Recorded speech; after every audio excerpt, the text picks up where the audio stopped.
Përshëndetje dhe mirë se vini në këtë takim të radhës në Çamiko. Në fakt është një nder dhe kënaqësi që në këtë puntate dhe takim të 12 të sezonit të parë të kem të ftuar një nga zonjat që rezaton mirësi, edukat, urtësi, edhe që është gjithmonë kënaqësi t'ju dëgjosh. Zënja Rukosako, faleminderit shumë që jeni në këtë tryez diskutimi me mua sot, shkëlqeni sërish. Ju faleminderit juve, erdha me shumë kënaqësi dhe unë ndjek kudo ku flitet për Çamërinë, kudo ndihem rehat dhe jam gati, mosha ime aq sa më lejon, po jam gati të marr pjesë kudo ku flitet për vendin tim. Për mua ka qenë gjithmonë kënaqësi, edhe kur kam qenë e vogël t'ju dëgjoj, edhe është kënaqësi t'ju dëgjoj edhe sot. Biseda e parë ose pyetja e parë që ju bëra ishte si kaluat në Konespol. Keni pasur një udhëtim dhe dua ta nisim bisedën këtu. Keni pasur një udhëtim drejt Konespolit, zakonisht na ndodh që ne ta kemi këtë pelegrinazh për kujtese, për ato që kanë rënë aty, për ata që erdhën nga shtëpitë e tyre të lëna në Çamëri, edhe që u përpoqën ndërtonin një jetë të re, po ajo është pika ku ndahet fati tragjik i shqiptarëve të Çamërisë, po njëkohësisht edhe kujtimet e bukura me atë pamjen, si thuash, e asaj që kalam pas. Ne bëjmë gjithmonë në qershor dhe duke qenë se jemi shumë afër këtij pelegrinazhi, ju bashkë me disa zonja të tjera zgjodhët që të shkonit në varrezat e Klogjerit. Pak më herët, si shkoi udhëtimi edhe pse është kjo dëshirë kaq e madhe që t'jesh gjithmonë aty, çdo qershor dhe të shkosh të vizitosh atë vend gjithmonë? Nga Çamëria ka ngelur vetëm një pjesë e vogël dhe ai është Konespoli. Kështu që mallin që kemi për Çamërinë e nxjerrim në Konespol. Dhe kjo ishte ideja ime. Nga të gjitha shoqet gratë që ishin atje, edhe sot e kësaj dite sonë është udhëtimi më i bukur që kemi bërë deri më sot. Ne kemi udhëtuar goxha, edhe brenda dhe jashtë Shqipërisë. Është udhëtimi më i bukur që kemi bërë deri më sot. Rruga na shkoi jashtëzakonisht mirë dhe vizitën e parë e bëm në varrezat e Klogjerit. Ato varreza janë simboli ynë. Është gjëja më e bukur që mund të jetë bërë për Çamërinë, sepse ato janë atje, janë gjithnjë, tregojnë që ne jemi këtu dhe janë përballë grekut. Me thënë të drejtën, kam vërejtje, sepse ato u bën shumë të bukura, unë isha kur janë inauguruar. Mirë po, tani janë të lëna pastore, ndoshta atje duhet një muze, duhet një udhërfys, sepse ai është rrugë që kalojnë, vinë nga Greqia, kalojnë nëpër Shqipëri, atje është një grup ciklistësh që nuk dinin. Nuk kishin informacion. Nuk kishin asnjë informacion. Derisa një vajzë e jona ju shpjegoi, domethënë edhe një mirëmbajtje një çik më të mirë. Sigurisht, kjo tashti i takon Bashkisë Konespolit, po mund të kërkojnë ndihmë. Në qoftë se do dëshirojnë, mund të kërkojnë ndihmë. Edhe pastaj, mbasi mbaruam këtë vizitë, vajtëm në Konespol. Keni hedhur aty Valle Çame, më thanë? Po, Konespoli që i gjelbër, që dhe Stina, si mbjet, një gjelbërim i paparë, një pastërti karakteristike e krahinës së Çamërisë, karakteristike e grave konespolate dhe Çame. Ato shtëpit të tëra të bukura, të lyera me të bardhë, që ju bën jashtëzakonisht përshtypje të gjitha grave që ishin atje. Se mua, unë e di gratë Çame, unë e di që ato ashtu janë.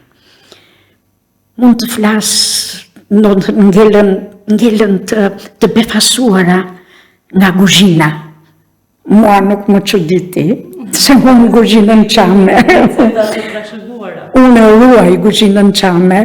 Nuk më çuditi fare, por shoqet e mia u befasuan. Nuk ishin të gjitha Çame? Jo, Çame ishin vetëm 3. Gjithë të tjerat ishin pjesa me madhe tiranase, pastaj kishte dhe nga krajina tjera jo Fieri, jo Vlora, jo Jugu. A dinin ato shumë për Çamarin? Edhe për dramën tonë? Tani, din që është bërë, dhe më thënë jam ndjekur Çamat, sepse një shoqja ime kishte gjyshin e saj që kanë ardhur nga Dibra, dhe kanë ardhur për para nesh. Dhe ai ju thoshte, në qoftë se nuk do kishim ikur, të më thënë, në qoftë se nuk do kishim ikur me kohë nga Dibra, ne do ta kishim pësuar si që pësuan Çamat. Do më thënë din kaq, po nuk i din me hollësi të tëra normale. Dinaj sa kanë dëgjuar në për televizor, është tani duam s'duam pas 90-s, është bërë i njohur problemi Çam. Para 90-s pa diskutim që flisnin brenda shtëpisë, po si u ka dëgjuar juve historinë e Çamërisë? Do të thënë si jeni rritur ju? Nëna ime është nga Gardiqi Paranthis. Dhe ka ardhur 2 herë në Shqipëri. Një herë kanë ardhur në atë vapën e tmerrshme, që qëndruan atje ku janë varezat e të rënëve, dhe kanë vdekur jashtëzakonisht shumë, se nuk kishte një pemë ku të qëndronin, një hije, nuk kishte një gotë ujë. Edhe pastaj delte Llalli dhe ju thot Çamët të kthehen në Shqipëri. Tani këto ishin, sepse atëherë në Greqi ishte Ami dhe dy forca të ndryshme, dhe Ami thoshte të ktheshin. Ata në fundit për shtetin ishin një lloj, po të momentit si duket. Dhe pastaj ka ardhur për herë të dytë në shkurt. Domethënë në një të ftohtë të tmerrshëm, dhe është futur deri në Gryk që ka kaluar lumin Kalama dhe ka qëndruar në Konispol. I tregonte vazhdimisht, kishte një memorie gjithmonë deri në fund jetës saj, pati një memorie fantastike, nuk harronte asgjë, me emra, me njerëz, me tmerret që ka parë, ka ndonjur në aty ku i futën gra e fëmijë në burgun e Saliafuzit. Dhe unë kur vajtën Paranthi e pasha të godin, duke unë nisur nga fjalët e nënës time. Dhe më thënë ka parë tmerr. Unë jam rritur me këto tmerre. Më duke sikur edhe sot më duket, sikur dhe unë i kam jetuar. Me dhimbje i tregonte, sepse në Gardiq të Paranthis i vranë baban, i vranë xhaxhan, vranë vjerin tim, se unë burin e kam po nga Gardiq të Paranthis. Dhe kur vjera ime shkon, edhe sepse i thirrën për mbledhje, Gjoja, për të biseduar. Dhe kur vete për të quar diçka, për të ngrënë, i thot ai ke sjell diçka për të ngrënë, hajde thot. Hapi derën e shkollës, në shkollën e fshatit, dhe ishin të tërë të varur në Çengela.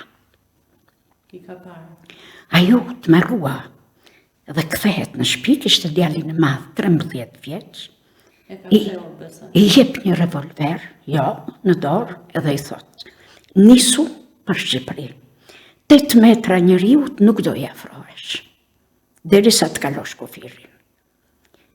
Edhe ai kaloi kufirin dhe qëndroi në Konispol. Pra ku nati im, u kthye kur doli te Llalli. Një histori të tmerrshme, histori të tmerrshme. Jam rritur me prallat e Gardiqit. Nëna ime i mbante më shumë mirë, sepse gardiqotët nuk dinin greqisht. Çamëria nuk dinte me përjashtim të Paranthis. Atëre i quan një vit në shkollë, u bëhe detyrueshme shkolla, një vit që mësonin gjuhën, edhe pastaj bëri deri në 3 klasë, filloi lufta, edhe nuk vazhdoi dot më, por e dinte shumë mirë greqishtën, të 2 prindët e mi e dinin, babai e kishte mësuar vetë. Neve nuk deshën të më mësonin. Thoshte në asnjë mënyrë, nuk i dëgjoj dot që fëmijët e mi të flasin greqisht. Edhe nëna ime e kishte mall të shihte vendin e saj, por nga tmerret që ka hequr në Lamanet të Greku, kur mos shkoni. Unë kam pasur të njëjtin shembull nga, gjyshi dhe gjyshja. Gjyshi kishte shumë pak thonë për këto histori dhe kishte frikë të rikujtonte ose nuk i sillte ndërmend këto kujtime, duke u përpikur të ndërtonte një jetë të re, ndërsa gjyshja ishte më ndryshe, shumë paqësore. Pa diskutim na ka mësuar që fajin nuk e ka as gjuha, as këngët, as letërsia, as muzika dhe as njerëzit, por politikat.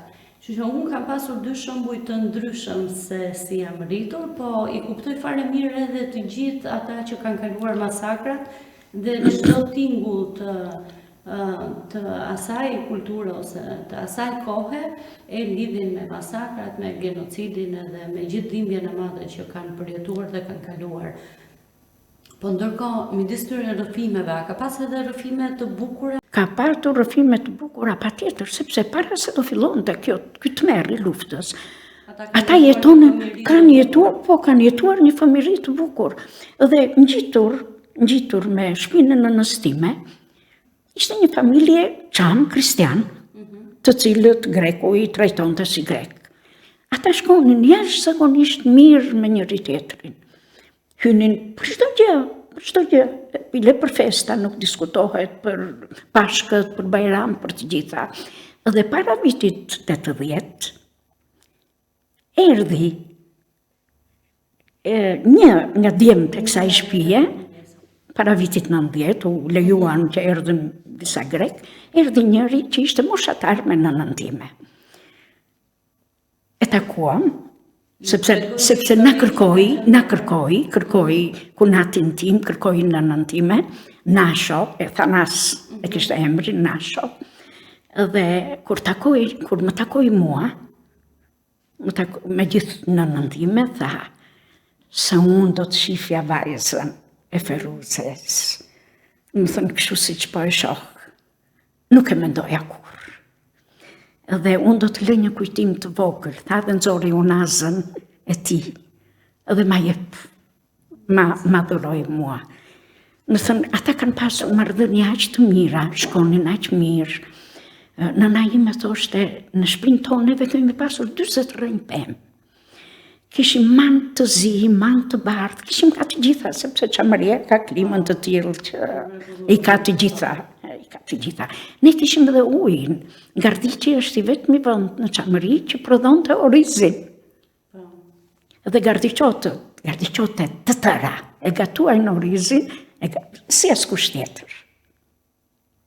Atë birjanin me oriz si askush tjetër. Ju kur keni shkuar atë, në ato viste, çfarë emocione keni përjetuar? Edhe unë në Çamari kam qarë. Edhe unë qaj kur lexoj,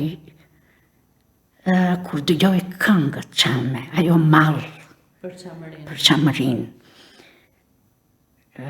Unë vajta në gjithë Çamarin, nuk vajta vetëm në Barfanj. Më thënë, në Gumenecë, në Parg, në Vol, në Arpic, në Paramthi, filmuam gjithandej edhe rrugës, duke u kthyer, tham të kthehemi dhe në Margliç. Margarit, thashën të kthehemi dhe në Margliç. Të gjitha filmimet që kishin bërë në Margliç na i hoqën. Doli një nga ata të policisë, po. Ju kanë ndaluar. Na ndambajtën 1-2 orë. Nuk dinte të fliste asnjë gjuhë. Dhe mbasi e pam që ne s'kishim bërë neve pim kafe, na pëlqeu Margliçi, nuk është prishur. Margliçi vetëm janë lyer, janë rregulluar, ajo qendra të paktën, aq sa pam ne. Dhe në fund kur ikën, unë i lash një kartë vizit të zyrës time, juridike, ku punoja, dhe thash, po të kesh nevojë të vish në Shqipëri, hajde se të ndihmoj unë. Ne s'kemi nevojë, ne këtu vim vetëm për të parë. Edhe na përgatitën edhe më përpara, në fakt. Në të tjera qytete që ishim, na thanë që kujdes në Margliç. Se ajo policia në Margliç është shumë e keqe. Janë njerëz shumë të këqij. Edhe me të vërtet, shumë në ndodhë. Edhe atë ndodhi në Margliç. unë vajta me djalin në vogël, ishim, a i banon në Spanjë, me dokumenta spanjolle, me gjithatë, nuk e di, policia shumë e keqe. Po ne do vazhdojmë ta quajmë Margliç. Më falë, unë isha në Gumenic, po jo vetëm ne, Varfanji, nuk quhet më Varfanj, quhet Parapotamo, greku. Ati ishin dy banor të Margliçit, të Gumenicës, që flisnin me njëri tjetrin, edhe i tha, nga vi nga Varfanj, i tha, pra nuk i thomi vetëm ne Varfanj, i thonë edhe ata. Vajtëm në lokal, në afër Gumenicës, afër Volës, edhe ato në nëzorën një pjatë lapsana, mirë po nuk ishte koha. Dhe unë i thoma, ajo vajza ishte shqiptare, nga Vlora, edhe fliste puro qamshe, ajo kishte vajtur 3 vjeç, edhe ishte martuar me një qam kristian, edhe në shtëpi flisnin shqip, edhe ajo fliste gjuhën tonë të vjetër. Dhe i thash, ku i ke gjetur këto lapsana tani? U i marim në Varfanj, tha, se Varfanj i ka lumin, tha, edhe ka lagështirë. U pam me syrin e të huajt, edhe unë kam batur në punë kur fillova një shefe bulgare. Ishte grua shumë e mirë. Mirë po nuk i kuptonte, normale. Edhe sa vinte sa t'i gjoja nga e folura, ose nga mjemri, që dikush po vinte, kyç po vinte ishte patrioti im, që se Tirana ishte e madhe, po vinin dhe nga rrethet tjera. Edhe i thoja, mos lëvizni juve se këti, ose kësaj do t'i shërbej unë. Dhe një ditë më thotë, po që ke kaq të fort këtë ndjenjën ti? Të krajinës tënde. I thash, ti nuk e kupton, por ne jemi shumë krenar, në qoftë se dikush e shofim që dikush nuk në ka qef, ne i përgjigjemi me të njëjtën monedhë. Më thënë, vështirësitë e para ishin, s'na kuptonin kur flisnim, ne ruanim ato zakonet tona, veshjet tona, nënës i thoshim nu dhe moshatarët ta natalnin, nu. Po avash u filluam, u afruam, pastaj filluan edhe të na njohin, filluan dhe të na vlerësojnë, edhe të na kenë zili, se neve brenda një 10-15 vjeçari u akaluam shumë nga atyre që ishin këtu, me punën tonë. Me punën tonë, këmbgulse, gratë shumë një koqire, burrat punonin, e panë, që ne nuk ishim nga ata tipa që rinin pa punë, përkundrazi, na punon të mendja. Por shumë e vështirë gjatë diktaturës, ke pasur paragjykime se ishte e vështirë të flisje hapur, një lloj siç po flasim. Tani e vërteta është që çamët që shkonin, që fillonin punonin administrat, që bënin shkollat, ishin ata që e merrnin me djersën e tyre dhe me punë të madhe. Njeriu duhet të thotë gjithmonë të vërtetën. Unë fillova punë, ka pasur të prindrit si një lloj mbështetje, ne nuk i kemi pasur. Ne si kishim, megjithatë, unë fillova punë në administrat, pra unë kam filluar punë në vitin 64-65, në drejtësi. Ishte 4-5 vite mbas të ashtu quajturit grupët e Mesekos. Megjithatë, u bë sebeb, nusja e një kushëririt, bashkëshortja e një kushëririt babait tim, Shani Shademi, ajo nuk ishte çame, ishte kuçote, por një grua e mrekullueshme dhe që ka bërë jashtëzakonisht shumë për çamët. Pra, ajo u bë sebeb që unë fillova punë në gjykat. Pastaj, kuptohet, heca me forcat e mia. Mbarova shkollën,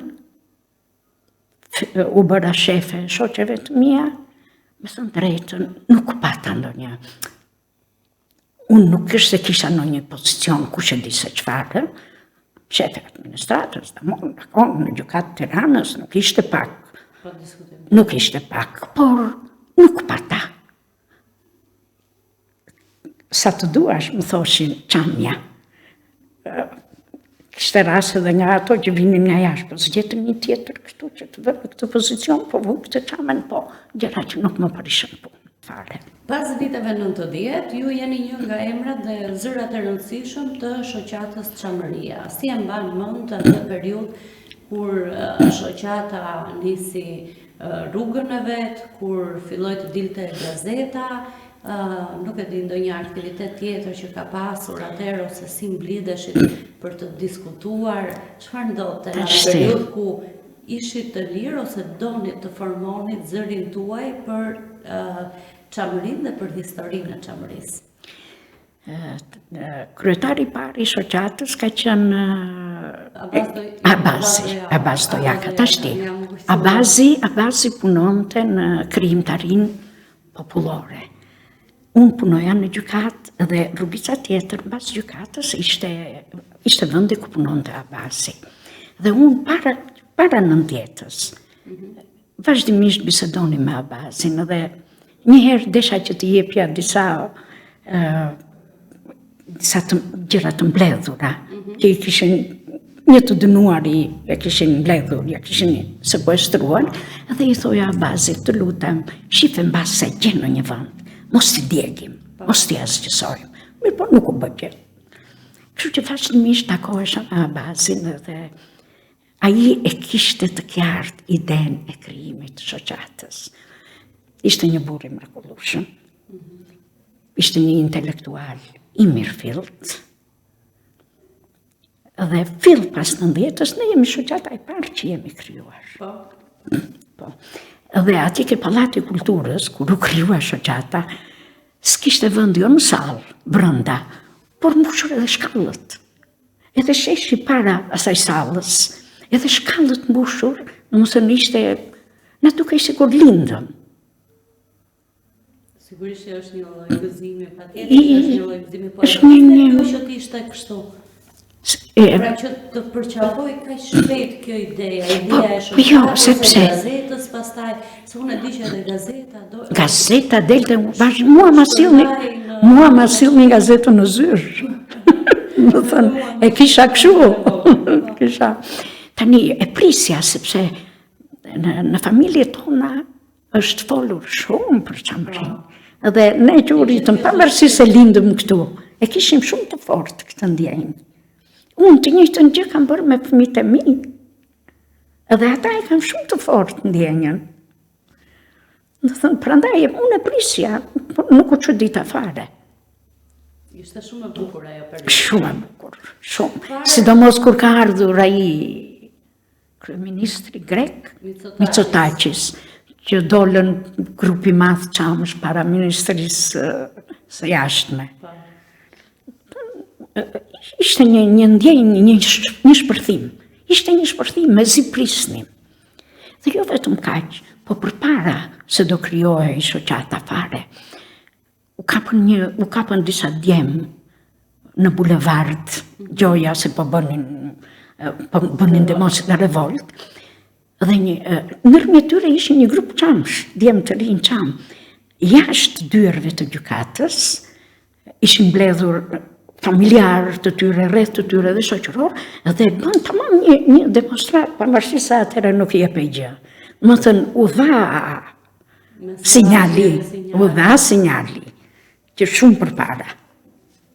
Po, a keni dyshuar ndonjëherë në këto 30 ditë se ju vazhdoni flisni për Çamërinë, për të drejtat e nënave dhe baballarëve që do duhet të shkojnë në vendin e tyre, në shtëpinë e tyre të fëmirisë, për masakrat, për tekstet e shkollave, ju kam dëgjuar që flisni, për historinë se si duhet treguar.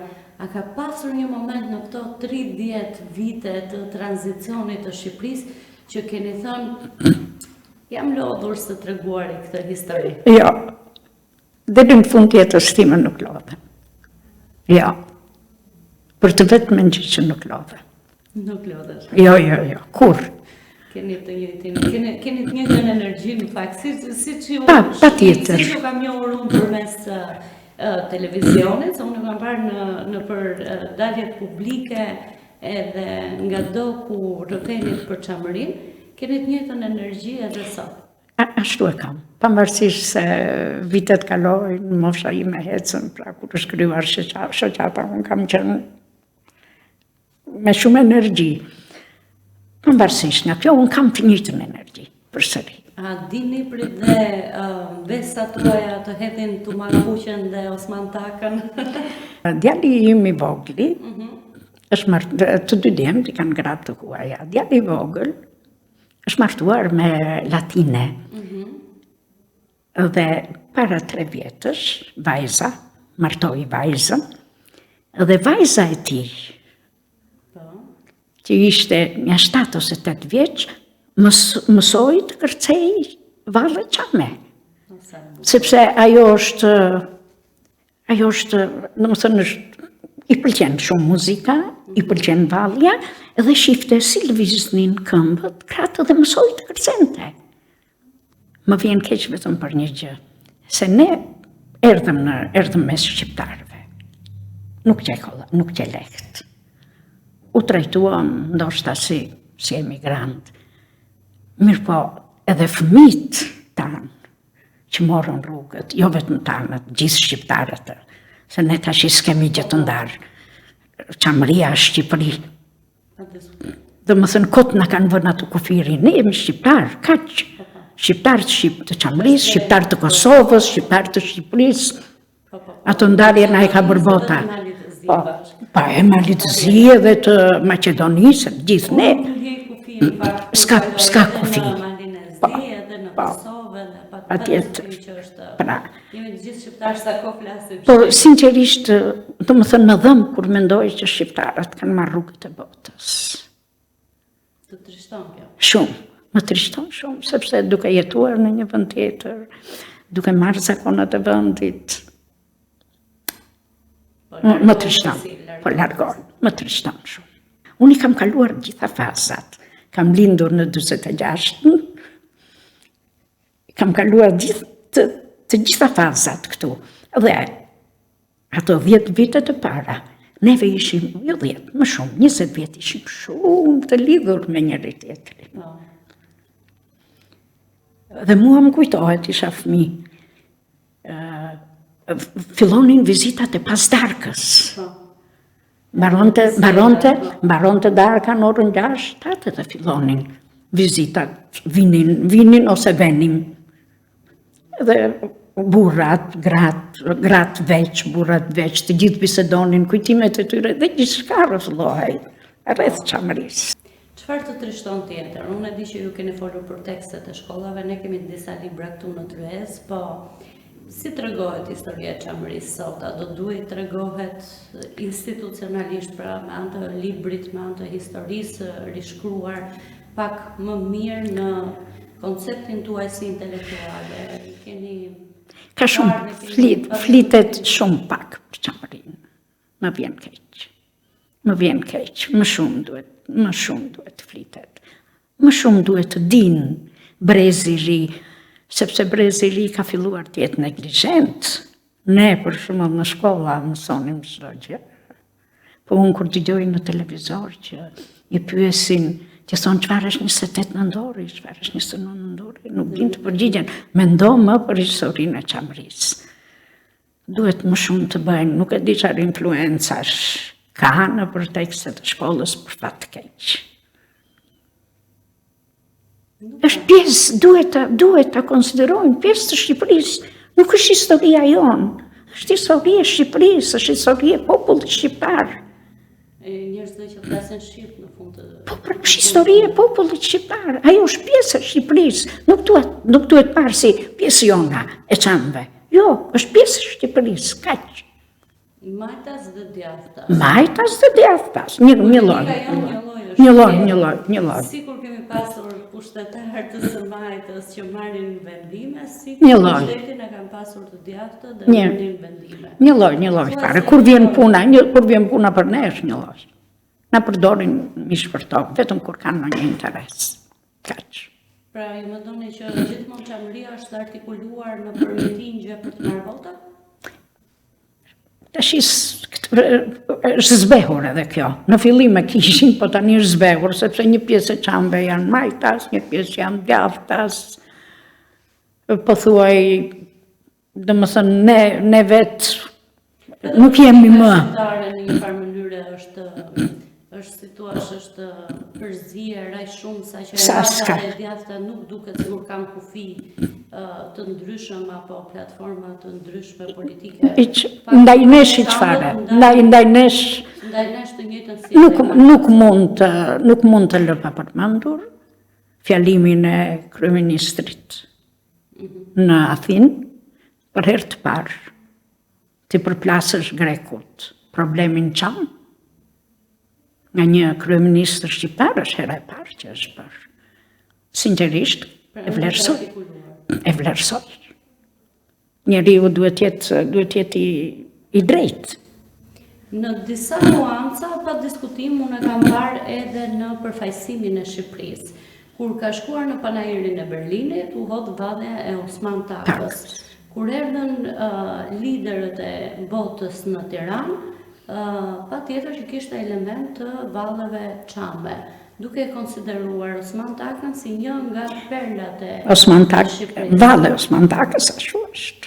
Më vjen keq. Cilat janë vallet që juve ju pëlqejnë më shumë, se Osman Taka pa tjetër që ka mesazh brenda, ka një histori të trimërisë, të burrërisë, pa diskutim, të faljes, po është Osman Taka.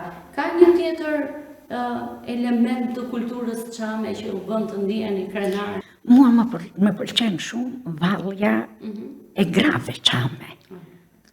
Se nuk është tamam. Është elegante. Është shumë elegante dhe me atë kthimin pas. Më thënë, jo kushdo e kërcen atë. Edhe çamet jo kushdo e kërcen. Është shumë e bukur. Se pogonishtja dakord.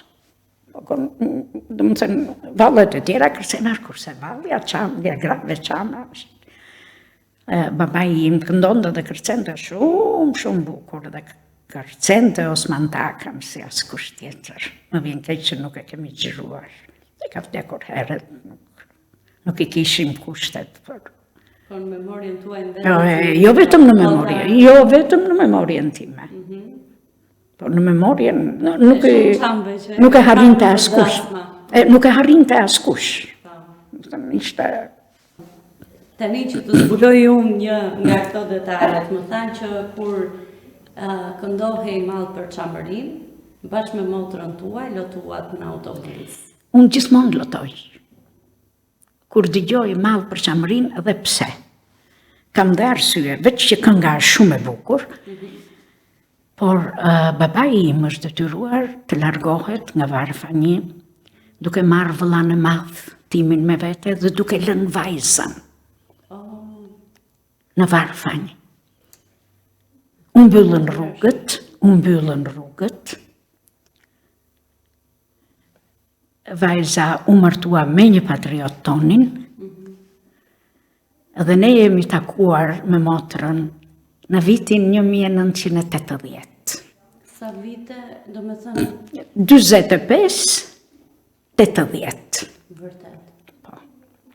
Dhe ajo këngë në përshtatet tamam. Motra ime u rrit në Filat, burri i saj është nga Spatari, u martua dhe pastaj ikën në Kanada. Dhe sot është në Kanada.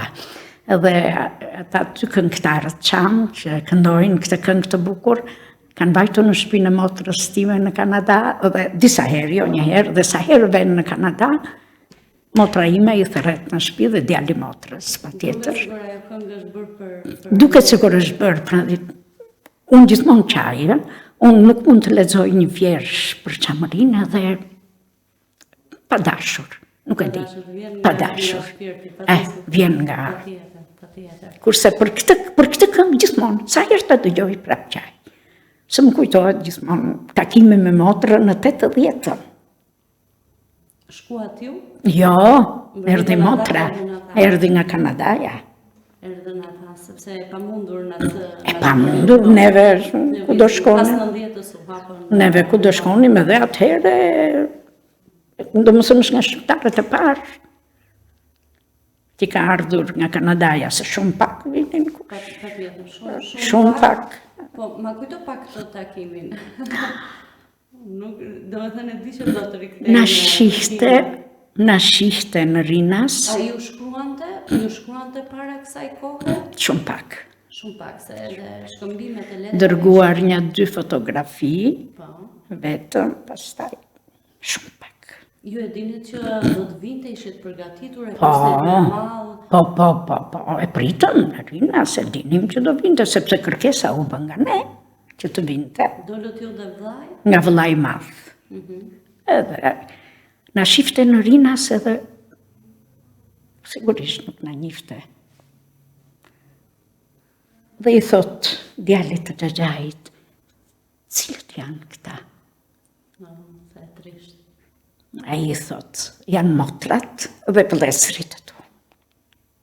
Shumë histori E trisht. Dhe nuk do imagjinoja se ne këndojmë këtë këngë madh për Çamrin, po nuk e lidhim ose nuk... Që mund të ketë pasur një rasje, konkretisht. Unë e di, kam dëgjuar raste mes kushërimve, pra goca Tezës, çuna Xhaxhai, që janë ndarë familja me njëra tjetrën, po jo motër. Motra. Dhe është hera e parë që... Ngeli është 40, ishte 4 vjeç. Kush kujdes për të atë? U kujdesën njerëz, dajo, nëse njerëz u rrit mirë, nuk u rrit keq. Sa mirë, një histori shumë e bukur. E trisht shumë, po shumë e bukur. E trisht sa, pastaj mas 80-s, erdhi dhe vjet. Në më thënë, vjen me një dëshirë të jashtëzakonshme dhe po ashtu e presim. Keni krijuar një lidhje që pa diskutim shumë e fortë. Nuk na e kemi harruar atë kohën e ndarjes. Na duket sikur jemi rritur bashkë. Për fat është telefoni, janë të gjitha mundësitë, shihemi, flasim shpesh, kështu që ajo ka shumë mall. Ajo një lloj këtë këngë mall për Çamrin. Po, i ndjek. Nuk është mall për Çamrin, është mall për motrën. I ndjek të tëra. Ajo i ndjek të tëra dhe në shtëpinë e tyre flitet vetëm shqip. Sa e bukur. Që s'ka qenë në Shqipëri asnjëherë, edhe në shtëpinë e tyre flitet vetëm shqip. Shumë e bukur ky një shembull i jashtëzakonshëm që pavarësisht se kufit, politika, ndonjëherë luftrat na ndajnë, janë zemrat ato që në fund e gjejnë rrugën për të bërë bashkë me njëri tjetrin. Patjetër. Vjetë erdhi me djalin, me nusën e djalit, me 2 fëmijët e djalit të rritur. Se më erdhi gjithë familja. Shumë e bukur. Dhe pikërisht të mesazh na keni dhënë edhe ju gjatë gjithë kohës duke folur për Çamrin. Cila është plaga më e madhe që si thua ta rëndon zemrën në lidhje me Çamrin? Çfarë do doje të ndryshoje? Ma rëndon zemrën që nëna ime nuk vajti dot ta shihte. Sepse kishte vendlindjen nga Ardhiq.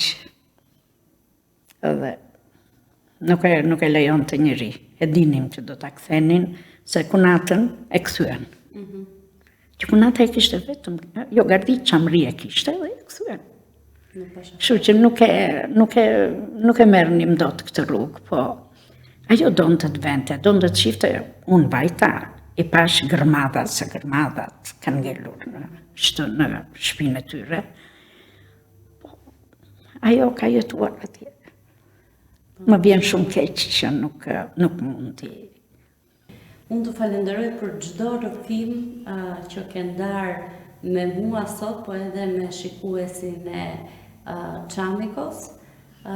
Sigurisht, misioni im nuk i afrohet fare misionit tuaj, po më vjen shumë mirë që unë e dëgjova këtë rrëfim nga ju, edhe më vjen jashtëzakonisht mirë që të pata në këtë tryez diskutimi, se unë gjatë rrugtimit tim kam mësuar shumë nga urtësia juaj, po edhe nga guximi për t'i thënë disa të vërteta. E vërteta, guximi s'më ka munguar ndonjëherë. Nuk është që kam dalë me flamur se para 90-s do t'isha e kujdesshme në të tëra veprimet, atje ku punoja unë, po guximin e kam pasur, guximin për të punuar, guximin për të ecur përpara. Sigurisht vazhdoj ta kem gjithmonë, edhe në familje kudo, pa bërtitur, pa folur shumë, kjo është natyra ime, por guximi nuk më ka munguar. Unë ju falenderoj shumë që më dhatë rastin të flasë për ato që unë ndjej. Edhe unë e ndjek emisionin tuaj, Çamiko. Edhe figurat që juve merrni në këtë emision, të gjithë më pëlqejnë shumë. I keni zgjedhur të mirë, kështu që kemi zgjedhur gjatë këtyre 12 takimeve të para, kemi zgjedhur njerëz që kanë mendje të bukur edhe shpirt të bukur. Për mua kjo ishte shumë e rëndësishme që ne ta nisnim këtë rrugë të Çamikos duke zgjedhur vërtet njerëz intelektual, po që nuk kanë vetëm mendjen e bukur, edhe të shëndosh pa diskutim, të një mendje të ushqyer me shumë informacion dhe me dije, po nga ana tjetër ta kishin dhe zemrën plot. Se Çamiko në fakt lindi nga dëshira për t'i bërë gjërat më bukur se që janë, edhe për të dhënë një shembull shumë të bukur të asaj çfarë jemi neve. Dhe ne pa diskutim jemi pasardhës të gjysheve dhe gjyshërve që na e kanë treguar çamërinë bukur edhe pse me dhimbje. Vërtet shumë që ishte pjesë e kësaj tryeze diskutimi, për mua një kënaqësi gjithmonë. Faleminderit juve, shumë faleminderit. Faleminderit edhe ju shikues që na keni ndjekur në Çamiko. Pa diskutim një rrugtim shumë i bukur i imi, një rrugtim i bukur për gjithë ata që na kanë ndjekur në këto 12 puntata të para. Nuk dua të harroj edhe të them që jam shumë e gëzuar dhe me zemrën plot që brenda 10 takimeve të para kemi arritur të numërojmë 10 milion zemra që na janë dhënë në rrjetet sociale, në kanalin tonë në YouTube. Tek fondacioni pa diskutim një rrugtim i jashtëzakonshëm, të cilin e nisa vërtet me zemrën plot, po tashmë e kam edhe plot dashuri nga të gjithë ju që na ndiqni. Faleminderit shumë. Do të takojmë sërish të premten tjetër në orën 20:00.